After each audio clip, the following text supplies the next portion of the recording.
This morning, a drone crossed the western border of Saudi Arabia, evaded 2 layers of air defense, and struck an electrical generator on the outer perimeter of the Arab world's only functioning nuclear power plant.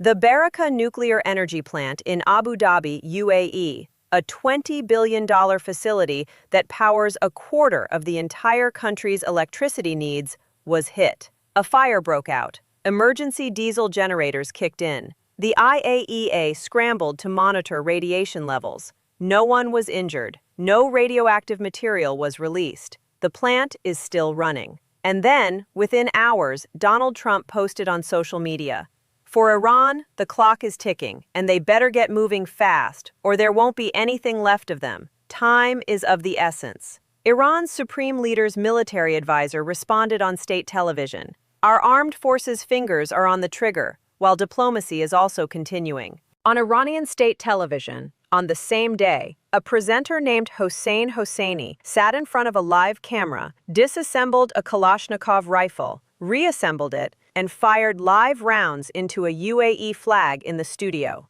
On another channel, a female presenter pledged that she and all women would join the war, as in her words, cannon fodder if needed. This is where the world is on the morning of May 18, 2026, day 79 of a war that was supposed to last 4 to 6 weeks. And today, for the first time since the war began, a drone struck a nuclear facility in the Gulf. Not Iran's Bushehr plant, not an Israeli facility, but a civilian nuclear power plant in a country that is not even officially a party to this conflict. Let me walk you through exactly what happened, what it means, and why this single incident may be the most significant escalation of the entire war. Not because of the damage it caused, but because of what it proves about where this conflict is heading. Start with the drone itself. 3 drones crossed into UAE territory from the western border, the border shared with Saudi Arabia. The UAE's air defense systems intercepted 2 of them. The third got through. It struck an electrical generator located outside the inner perimeter of the Barakah plant in the Al Dhafra region, approximately 225 kilometers west of Abu Dhabi. The generator caught fire. The plant's Unit 3 temporarily lost power from the grid and switched to emergency backup diesel generators. Within hours, the IAEA confirmed that radiation levels remained normal and that all units were operating safely. The UAE government did not immediately name who launched the drones, but the language it chose was precise and deliberate. UAE Deputy Prime Minister Sheikh Abdullah bin Zayed called it a treacherous terrorist attack and a flagrant violation of international law. He personally called IAEA Director General Rafael Grossi to report the attack and stressed the UAE's full right to respond. A senior diplomatic advisor to UAE President Mohammed bin Zayed, Anwar Gargash, went further, stating that the attack, whether carried out by the principal perpetrator or through one of its proxies, represents a dangerous escalation and a dark scene that violates all international laws and norms. That phrase, the principal perpetrator or one of its proxies, is diplomatic language for Iran, and the launch trajectory confirms the implication. Saudi Arabia separately reported intercepting 3 drones that entered from Iraqi airspace. If these drones were Iranian-designed Shahed 136 loitering munitions, which have an estimated range of 2,000 to 2,500 kilometers, launching from Iraqi territory puts both Saudi Arabia and the UAE well within their reach. Iran-allied Shiite militia groups operate extensively in Iraq and have launched drone strikes against Gulf states throughout the war. Iran has not claimed responsibility, but it has not denied it either, and the silence is telling. Now here is why this particular attack is different from every previous drone strike in this war, and why it should alarm anyone paying attention to where this conflict is going. Barakah is not an oil terminal. It is not a military base. It is not a government building. It is a civilian nuclear power plant, 4 pressurized water reactors generating electricity for the homes, hospitals, and businesses of 10 million people in the UAE. It was built under a strict agreement with the United States, a so-called 1-2-3 agreement, in which the UAE explicitly agreed to forego domestic uranium enrichment in exchange for American assistance with the project. It went online in 2021. It is the first and only nuclear power plant in the Arab world. And this morning, someone tried to hit it with a drone. The IAEA chief's response was immediate and unambiguous. Rafael Grossi expressed what he called grave concern and called for maximum military restraint near any nuclear power plant.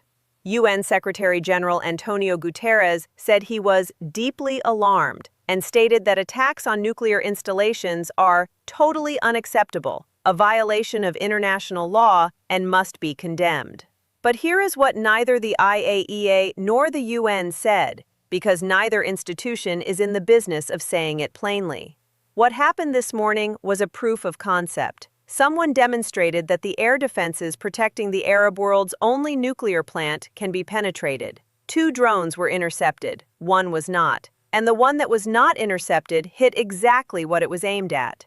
That is not a failure, that is a message. The message is this: if we want to cause a nuclear incident, not just damage a generator, but actually breach the inner perimeter and hit a reactor, we have now shown that we can reach the target. We chose not to cause a catastrophe today, but we are telling you that we could. Think about what a successful strike on a reactor at Barakah would mean. The plant uses pressurized water reactors, the same type as those at Fukushima in Japan. A breach of containment, a loss of cooling, a meltdown scenario. In a desert region with limited natural barriers, in a country of 10 million people that includes Dubai, Abu Dhabi, and millions of foreign workers and visitors, would be a humanitarian, economic, and geopolitical catastrophe of an order the Gulf has never seen. It would immediately contaminate the Persian Gulf, which supplies drinking water through desalination plants to most of the Gulf states. It would trigger mass evacuation.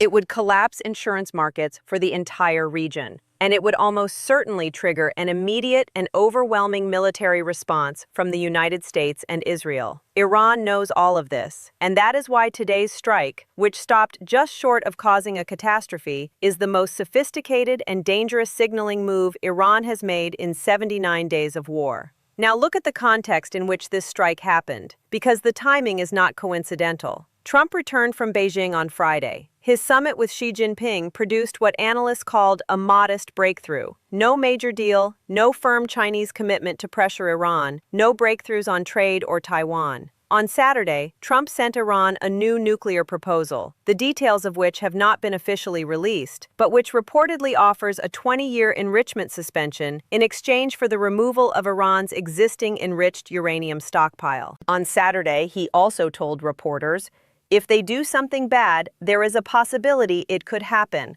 referring to resumed military strikes. On Sunday morning, the drone hit Barakah. The sequencing is deliberate. Iran received a U.S. nuclear proposal. Iran responded not with a counter-proposal, but with a drone strike on a civilian nuclear facility. The signal could not be clearer. Iran is saying, "Your proposals do not frighten us. Your deadlines do not move us. And if you resume the war, we will not just fight back. We will take this conflict somewhere you have not planned for." Trump's response, "For Iran, the clock is ticking and they better get moving fast," landed after a call with Netanyahu. And that call matters enormously for understanding what comes next. According to 2 sources familiar with the situation, including an Israeli military officer, Israel is actively coordinating with the United States about a possible resumption of attacks on Iran. Netanyahu told his cabinet on Sunday, "Our eyes are also open when it comes to Iran, and we are prepared for any scenario."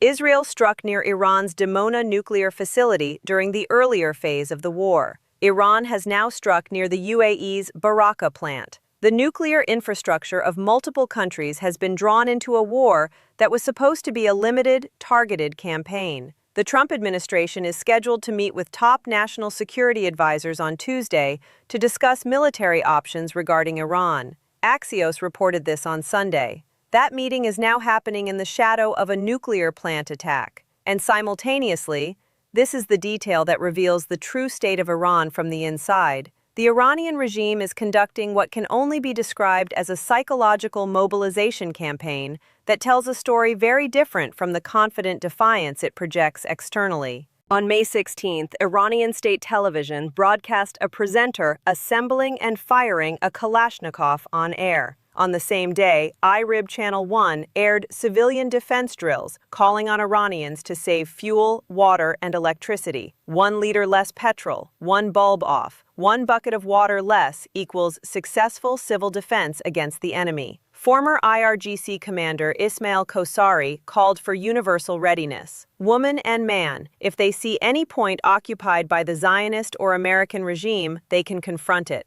Night rallies featured children in military uniforms. But here is what those broadcasts do not show. Iran's economy is in free fall. The NCRI, the National Council of Resistance of Iran, reported this week that since the war began, 6,500 people have been arrested as spies and homeland sellers, including 567 in what the police chief called special cases tied to opposition groups. The regime is executing people who independently take up arms, the opposite of the armed citizen mobilization it is broadcasting. The gun-toting television presenters are theater. Beneath them is an economy and a political system under extraordinary internal pressure. This internal fragility explains something that seems contradictory on the surface. Iran is simultaneously escalating militarily, striking a nuclear plant, seizing ships, maintaining the Hormuz blockade, and desperately seeking a deal. These two things are not contradictions. They are the same strategy. Iran is trying to extract the maximum possible concession from Washington before the regime's economic and domestic situation forces it to accept less. Every escalation is designed to increase the cost of continued war for the United States and its Gulf allies. Every drone that crosses into UAE airspace is a reminder of what a wider war would look like. And every diplomatic signal from Tehran is designed to keep the negotiations alive long enough for that pressure to produce results. The ceasefire that Pakistan brokered on April 8th has been violated by both sides repeatedly. A shadow drone war has been running continuously since then. Kuwait, the UAE, and Saudi Arabia have all reported drone interceptions in the past 2 weeks alone. The ceasefire exists on paper. In practice, the war never fully stopped. And today's strike on Barakah is the most visible indication yet that the shadow war is escalating rather than winding down. The global reaction to today's attack has been swift but measured. IAEA Chief Grossi, who is currently visiting the region as part of ongoing diplomatic efforts, called the attack unacceptable. The UN Secretary-General echoed that language. Saudi Arabia condemned it.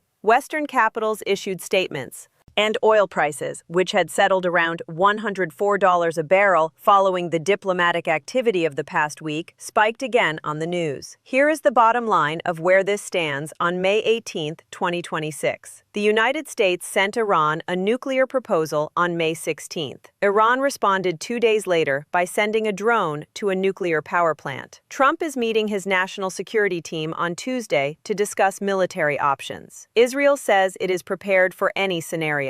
Iran's military says its fingers are on the trigger. And the Hajj pilgrimage, which begins on May 25th, just 7 days from now, creates a window in which any major military escalation carries catastrophic political costs for every party in the region. 7 days. That is the window. Either the parties find a way to step back from this edge before Hajj begins, or the world wakes up to an escalation that makes the past 79 days look like a prelude. Today's drone did not cause a nuclear disaster, but it showed that a nuclear disaster is now within the operational range of whoever launched it. That is not a warning shot. It is a demonstration. And the only question that matters right now is whether Washington and Tehran understand what has just been demonstrated and choose to de-escalate, or whether the next drone aimed at Barakah is aimed a little closer to the center of the reactor building, Pay very close attention to what Trump's national security team decides on Tuesday, because that decision, made in a room in Washington, in the shadow of a burning generator at a nuclear plant in Abu Dhabi, will determine whether the next chapter of this war is a deal or a disaster.